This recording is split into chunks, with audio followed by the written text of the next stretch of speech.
Hello everyone, today we're going to be talking about creating a nighttime routine for your children so that they can sleep peacefully in their own rooms. And so a lot of you guys write to me and you tell me, my kids, they're staying up late at night, they don't want to sleep in their own rooms, they don't get enough rest, we don't get enough rest, we can't get them out of our beds. And it's a lot of you that have written to me about these concerns, and today I want to share with you what I do, what I've done to create a nighttime routine for my children so that they can sleep peacefully in their own rooms.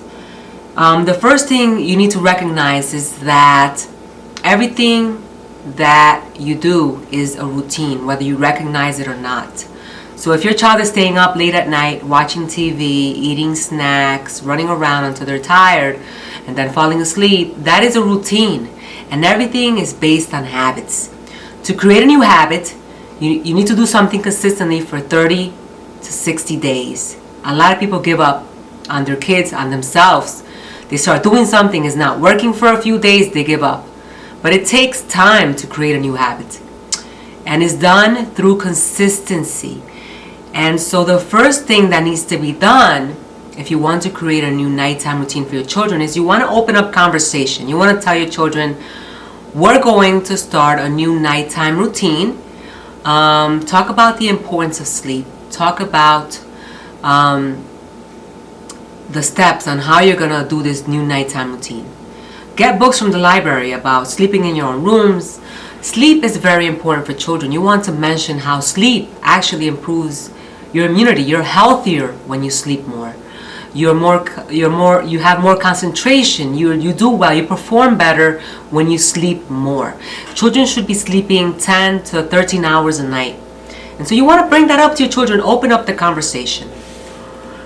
Then, to start your nighttime routine, the first step is you have to wake your children up early. Nighttime routine actually starts in the morning. For those of you who have your kids in school, that's not a problem. Your kids are already waking up early. But for those of you who homeschool, for those of you who have toddlers and preschoolers, you may not have a wake-up time that is early. So first thing is wake your children up early so that they can be tired at night and make the nighttime routine easy. And so my husband wakes up my eldest at 6 a.m. in the morning. Then successively he wakes up each child 30 minutes after that, so they can have their own time in the bathroom. And they do their morning routine, they brush their teeth, they get dressed, they make their beds. Those are the three things that I want them to do in the morning. My eldest starts doing her homeschool math in the morning. And once you have established an early wake-up time, then you can move on to the nighttime routine. And so what I do is I set up an alarm. At 7:30 it goes off, and at 7:30 I have the kids start doing their nighttime hygiene, brushing their teeth, taking a bath, putting their pajamas on. And then once they get into bed, at 8 o'clock I have them, on their beds. They're in bed at 8 o'clock, and then I go to each of their beds and I tuck them in. I put a little bit of lavender ointment on them. It's like a lavender oil ointment on them. Lavender oil helps promote sleep, it helps promote relaxation. So there's research that actually states that lavender oil really helps people even with stress relief. And so I put that on every night and I rub it in and I pray with them. I pray with them on whatever issues they were going through that day, whether they had a tantrum, whether they didn't share. We just pray together, and it's a very soothing time. I tuck them in, tell them I love them, hug them, each one of them. And then I sit down on a little chair and I read a bedtime story. It's usually 5 minutes, it's not long.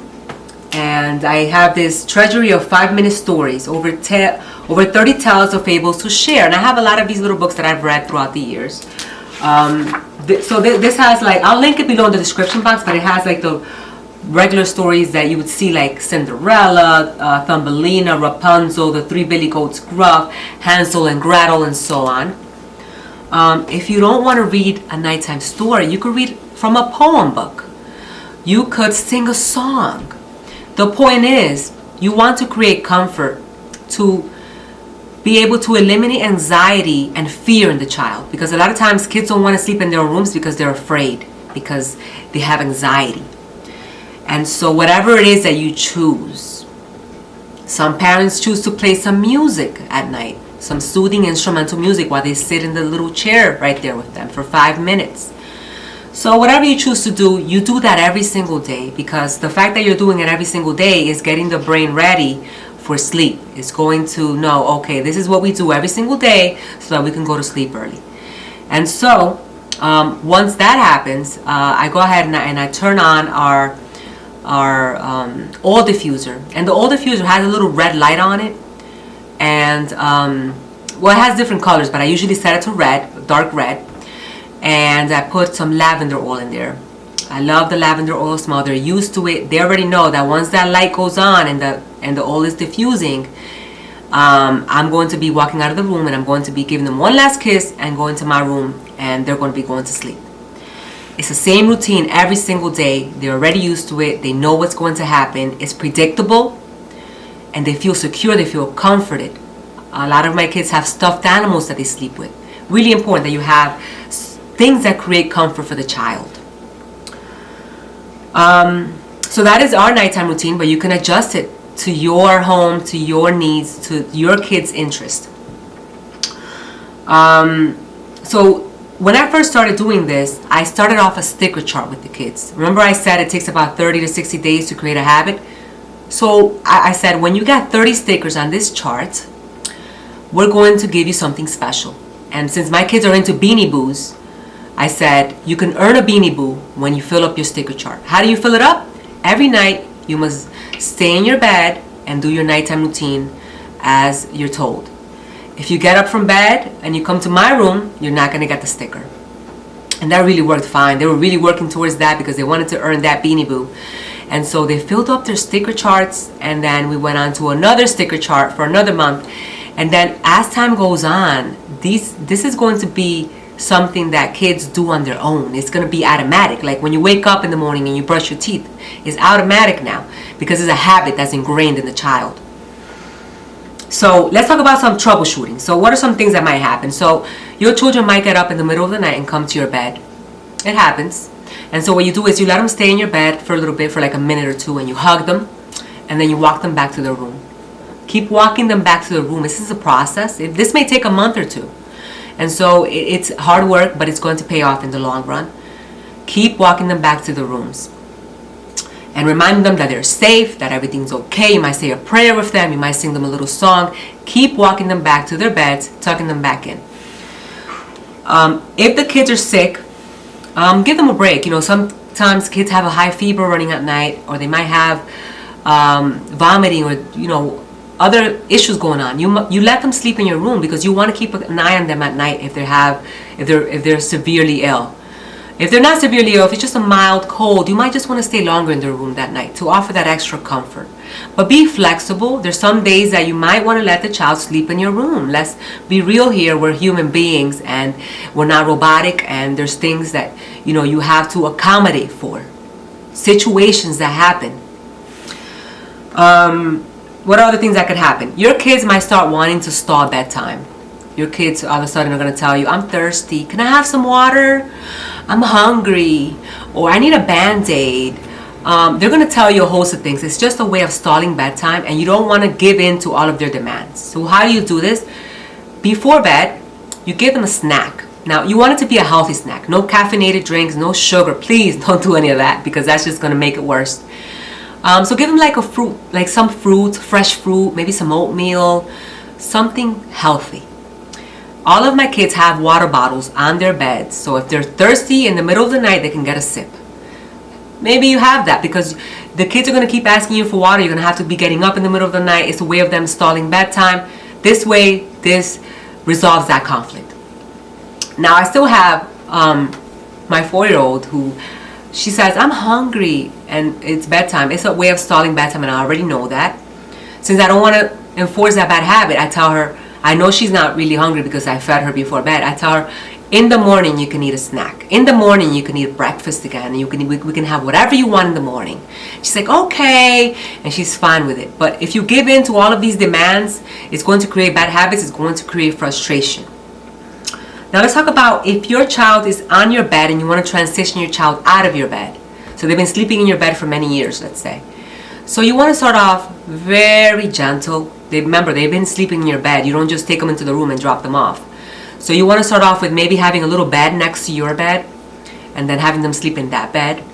And then after that, you move them to their room during the daytime, having them take naps during the day.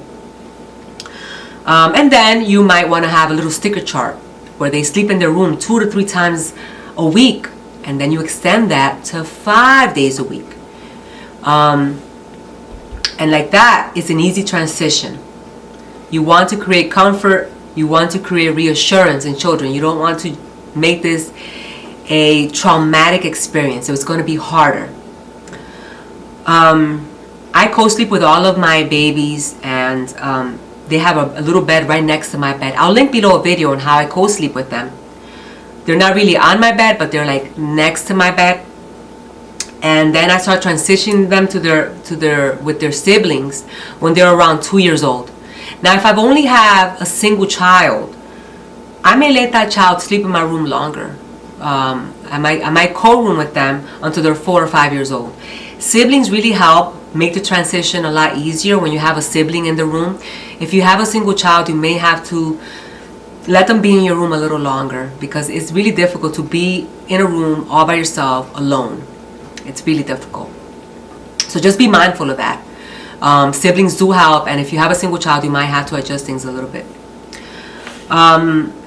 So that is everything that I have here for creating a nighttime routine for children. Remember that it's doing the same thing every night that's going to create that new habit. So if you put the lavender oil, put it on every night. If you pray, if you sing, if you put the music, do the same succession in order every single day, consistently. Now, I mean, in the weekend, things may change. You know, like I said, you know, you might want to watch a movie in the weekend, or you might be out late with family. Things are going to change, but that's okay. You just start over the next day. But the important thing is to be consistent so that you can create this new habit. Don't give up easy. Keep on going. And it might take 1 month. It might take 2 months. It might take 3 months. It really just depends on your child. But once you have this routine established, they're going to be doing this on their own automatically. I can tell you that my kids wake up early in the morning on their own now. Like, my husband rarely has to go to the room to wake them up. 6 o'clock, 6:30, they're up. And they already start going to bed on their own because they're tired at night. Okay, so I got interrupted because my baby came in the video. He woke up. And I just wanted to wrap up the video really quick. So if at first you don't succeed, just keep on going. Don't give up. It's going to be difficult at first, but if you keep on being consistent, you're going to be able to ingrain a habit that is going to be long lasting. You're also going to see improvement in your child's behavior overall. A lot of tantrums, a lot of bad behaviors stems from lack of sleep. Sleep is very important for the overall health of the child, concentration and performance. It's going to help your entire family unit because you parents also need your sleep. And so as you put your kids to sleep early, you can get to go to sleep, or you can get to do some hobbies if you want, some free leisure time. So it's going to help your entire family overall. I hope you have enjoyed the video. I'm going to link below anything that I mentioned in the video so that you can take a look at it. Also, if you haven't already subscribed to my YouTube channel, please do. I continuously make videos about resources, about learning for parents and teachers. And so go ahead and click on the subscribe button. Also, don't forget to subscribe to my email list. Very important, because there's a lot of changes happening on YouTube, and I want to be able to communicate with you guys. If anything were to happen on my channel, or if any changes were to happen, I want to be able to communicate with you guys. Every time I upload a new video, I send you that video through email. So that is why it's really important that you subscribe to my email list. I'll link all those links below so that you can subscribe. And if you want to leave a comment on the video, you could do so on my community tab. Hope you have enjoyed the video. Until the next time. Bye-bye.